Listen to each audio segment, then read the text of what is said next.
बिस्मिल्लाहिर्रहमानिर्रहीम। हमारे पास है value of acceleration due to gravity. Gravity की वजह से हमने एक्सेलरेशन की वैल्यू को फाइंड आउट करना है। सबसे पहले हमारे पास अपरेटस होना चाहिए। उस अपरेटस में क्या चीज़ें बशमूल हैं? नंबर वन, एक कंपाउंड पेंडुलम होना चाहिए। नंबर टू, मीटर रॉड और स्टॉप वॉच होना चाहिए। नंबर थ्री, स्पिरिट लेवल होना चाहिए। नंबर चार, टेलीस्कोप होना चाहिए। और नंबर पाँच, वेज होना चाहिए। ये हमारे पास इसके अपरेटस में शामिल हो जाएगी।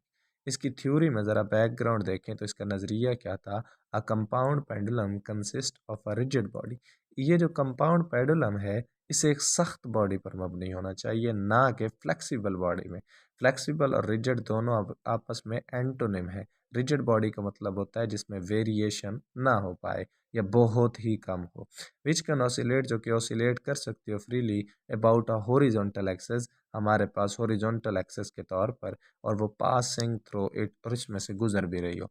It is a uniform metal, ये एक आफाकी धात होती है। यूनिफॉर्म मेटल बॉक्स होता है जो कि हैविंग सेवरल होल्स, जिसके कई मुतअद्दिद होल्स यानी सुराख होते हैं, और जो हमारे पास dried along its length symmetrically on both sides, और जिस पर हम हमारे पास एक ही तरफ से दोनों अतराफ से इसकी लेंथ को मेजर अप कर सकते हैं of the centre of gravity G के ज़रिए। जी के सेंटर ऑफ ग्रेविटी में चले जाएं तो इस तरफ भी वही लेंथ मिलेगी, इस तरफ भी वही लेंथ मिलेगी।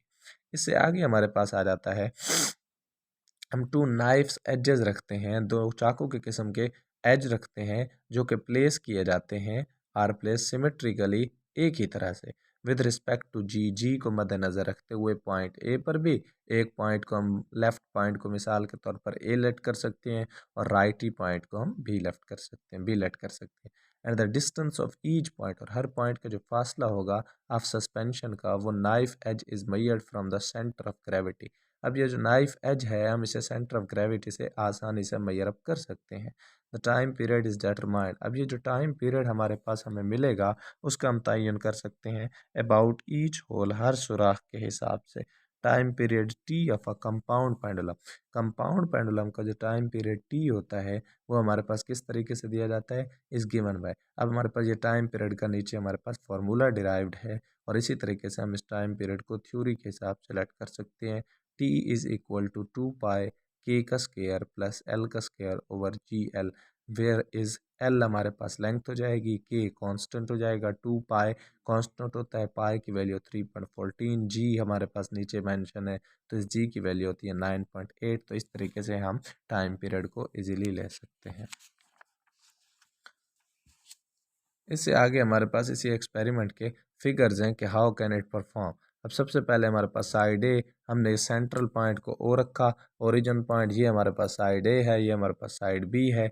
अब यहाँ से हमने एक ड्रा की लाइन, इस लाइन को ड्रा करने के बाद ये यू शेप्ड हमारे पास कर्व हमें मिली। इस पॉइंट्स के फिर हम नाम दे दिए ए बी, और ये हमारे पास ओ क्यू, ये हमारे पास डी पोजीशन, यहाँ तक हमारे पास सी जो कि नहीं लिखा हुआ।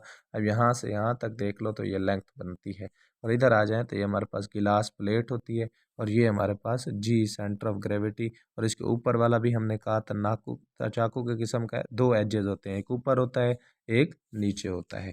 फिर इसके आगे हमारे पास आ जाओ, हम उसी थ्योरी को कंटिन्यू करते हैं, तो हमारे पास उसी फार्मूले के हिसाब से अब एल क्या है, distance of point of the suspension from G, and K is the radius.